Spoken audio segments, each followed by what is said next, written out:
Hi children, how are you all of you? I hope you all of you very good. Today we learned about the classification of the organisms. In the previous class we learned adaptations in the organisms. So just recall the adaptation. What is adaptation? Adaptation is a gradual change coming in organism structure and its behavior also. Why these changes are come in this organism? Because to adjust in the nature, in the different aspects of the or factors of the environment. For these all, the animal or the organism must adapt for the environment. So adaptation is not a sudden process.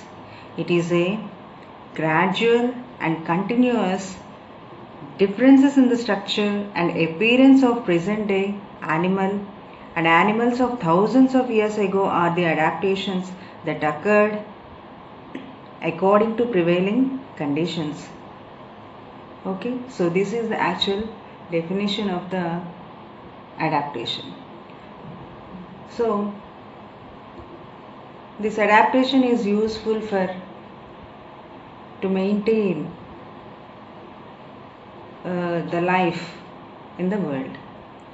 So for this, the organisms must be adapted for their habitats. We can see the adaptations both in plants and animals. That is like in the plants, we can see the aquatic plants and also terrestrial plants. Aquatic plants generally having delicate body parts, and the terrestrial plants nothing but they can grown in land. So their body parts are somewhat hard, and some of the plants are autotrophs, some are heterotrophic in nature because they lack some chlorophyll in their body, so they can depend on other plants for their survival. So for example, Cuscuta. Cuscuta doesn't have any chlorophyll in its body, so it can depend on the other plants for the food. In the same way, some of the plants are grown in the nitrogen deficient areas, so they can eat insects for protein content. So those are the insectivorous plants, for example Utricularia, Nepenthes, all this. In the same way, the animals also having aquatic life and terrestrial life. So all we know, fish is the best example for the aquatic plant. It can swim with its body parts like fins, gills for their respiration. And in the evolution, ducks are evolved. So those are also leading aquatic life by swimming with their wings. So here those are adapted for that particular organism to swim easily. And also animals are divided into herbivores and carnivores basing on their habitats like eating. They can herbivores only can eat only they can depend on the plant products. So those are all herbivores, and some are depending only on the meat content. So those are carnivores. So in this way we can see so many organisms seen on this earth. They can adjust their lives on their adaptation. Not only the aquatic and terrestrial animals and plants, there is some more organisms are there to adapt for some particular regions like deserts, forests, snowy regions, grassland areas, all these are. For example, we have to take desert area. When we observe the climatic conditions of the desert areas, we have high temperatures, low water availability, and less living things will be available there. Why? Because those conditions are not necessary, or those conditions are not suitable for the all the living organisms. So some of the organisms only can be seen there because they are adapted for that particular regions. So hence we can observe the desert plants. These are having small thorn-like leaves. Leaves are completely absent, but they are modified into thorn-like structures, and stem stores water and food. Stem is green in color and stem can perform the photosynthesis. Leaves are modified into thorns to prevent the evaporation.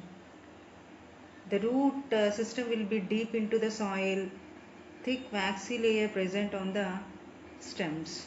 So all these are some of the adaptations of desert plants to sustain those areas. In the same way, the animals also, some are present in these desert areas like camel. So animals also adapted for those particular areas of water scarcity situations.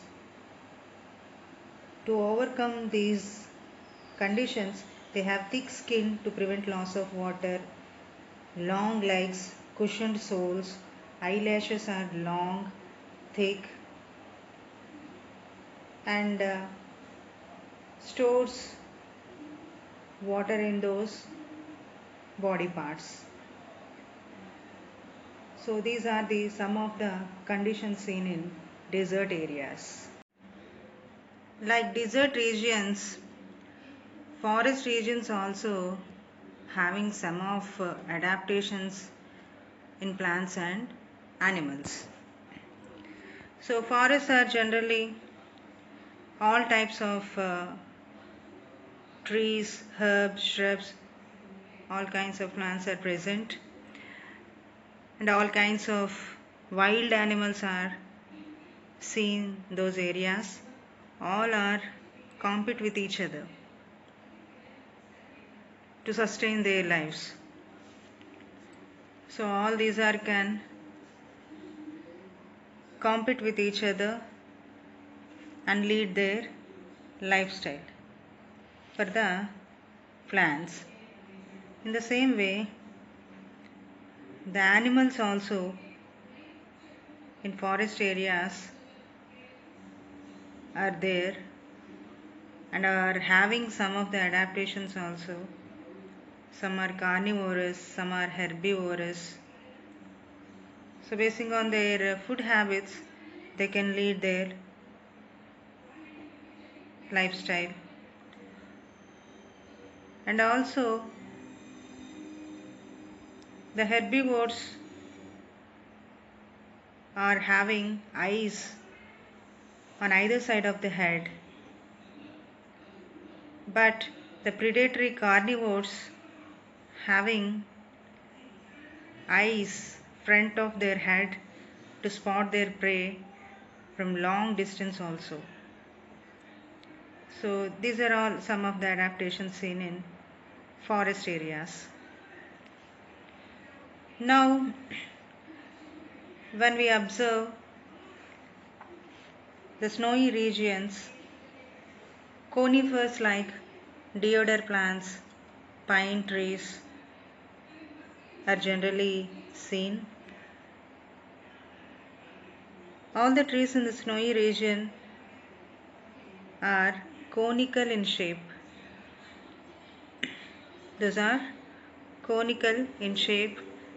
The snow will be step by step dropped on the branches and stems of these trees. And also the snowy regions are having some of the animals like snowy bears, polar bears are seen. Those are having some of the adaptations. When we coming to the grassland areas, the grassland areas also so many kinds of shrubs, herbs are seen. In those areas, some of the herbivores will be seen like rabbits.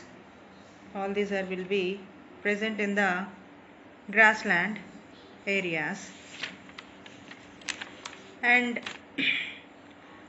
these are moving freely and having long ears, can receive sounds from the long distance.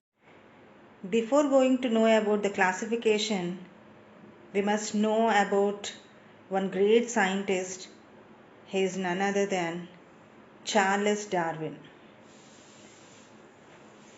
He is a biologist, studied numerous types of plants and animals, and suggested that only those organisms are likely to survive which can best adapt themselves to a changing environment. So Charles Darwin is a great scientist. He can study so many number of plants and animals surrounding us, and he closely studied them in the angle of the organisms are survive which can best adapt themselves to changing environment. He named it as a theory of survival of the fittest. This is very important to survive on this earth, because without survival on this earth, no species or no organism will be existed on this land. So survival of the fittest is very important for any organism to sustainably survive in this world. So that will be explained by Charles Darwin. So this principle is considered to be as a theory of survival of the fittest. This is the first principle given by the Darwin. Okay. The next principle also he can given, that is nothing but natural selection. The organism is born with new beneficial characteristic and is able to survive. This change is preserved in the next generation also. What he say? If an organism is born with a new beneficial characteristic and is able to survive, this change is continued for the next generations also. This is Darwin's second principle and is called the theory of natural selection. So both these can be given by Charles Darwin, and both these to be combinedly called it as Darwin's theory of evolution. So evolution is nothing but a formation of the organisms in a systematic way, or the organisms which are formed with primitive characters and continued the advanced characters. This is nothing but a evolution. This was clearly explained by Charles Darwin, and he was also considered as father of evolution. Who is father of evolution? Charles Darwin was considered as father of evolution. So this is all about the Darwin's theory of evolution. In his theory, he can given two principles. One is theory of survival of the fittest, and the second one is theory of natural selection. Both these are very important for survival of the any organism on this earth, and this was the Darwin's theory of evolution. Classification of the living organisms. What is the need to classify the organisms? It is because of to study the organisms in a systematic way. We cannot study all the living things at a time in a proper way. For that problem, we can easily study each and every organism with this classification. In general, it is very difficult to study each and every organism without classification. So this is the use with the classification. Okay. So there are so many scientists will classify the organism in different ways, basing on a different criteria they are taken. For example, Bentham and Hooker classification, Whittaker's classification,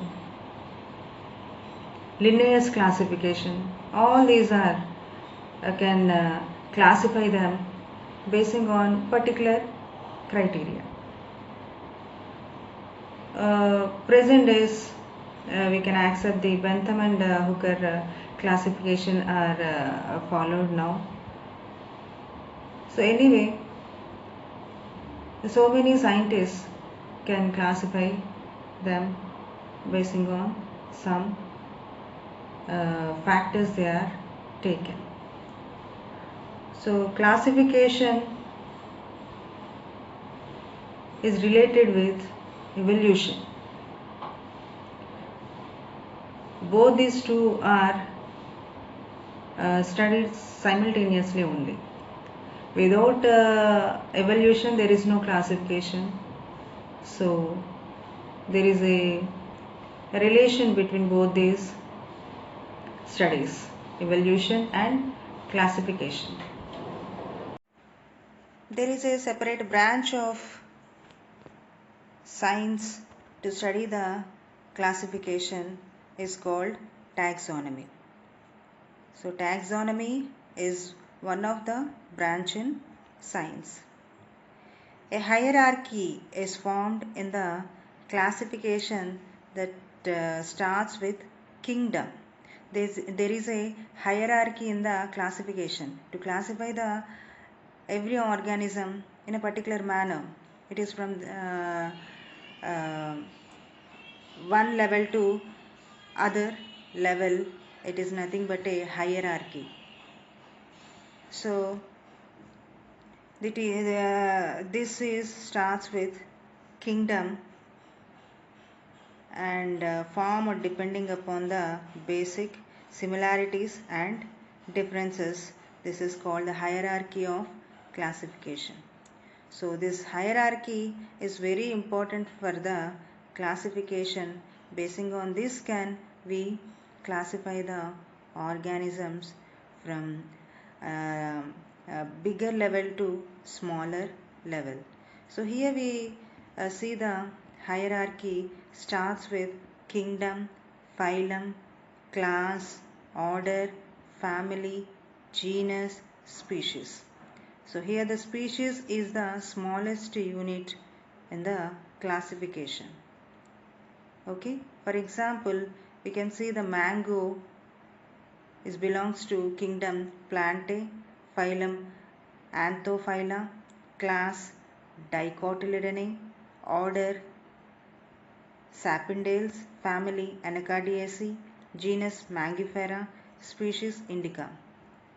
And for human belongs to kingdom Animalia, phylum Chordata, class Mammalia, order Primates, family Hominidae, genus Homo, species Sapiens.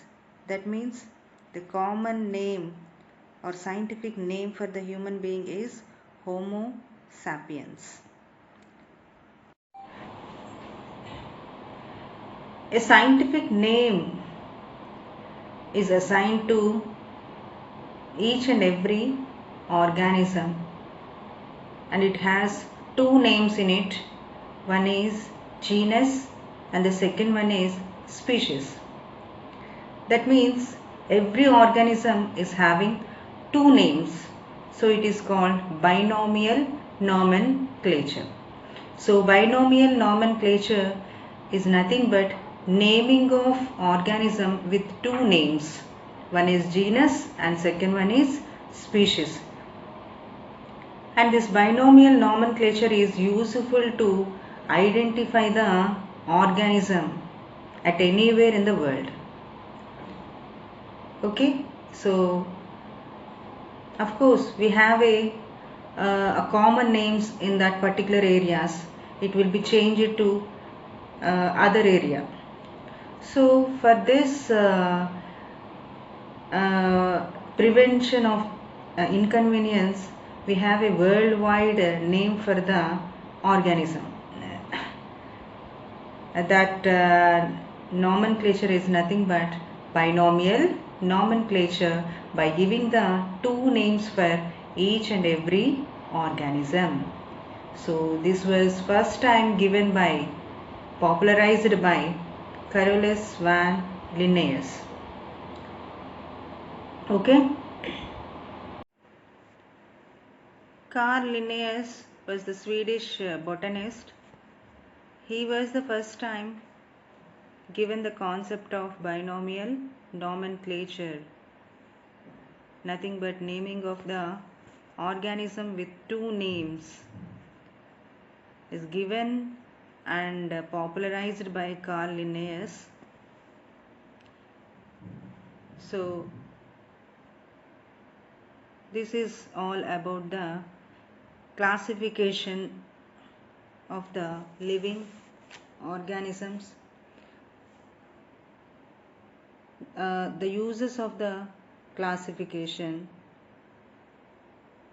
and how to classify the organisms in a hierarchy manner. All these are about the classification of living organisms in this class.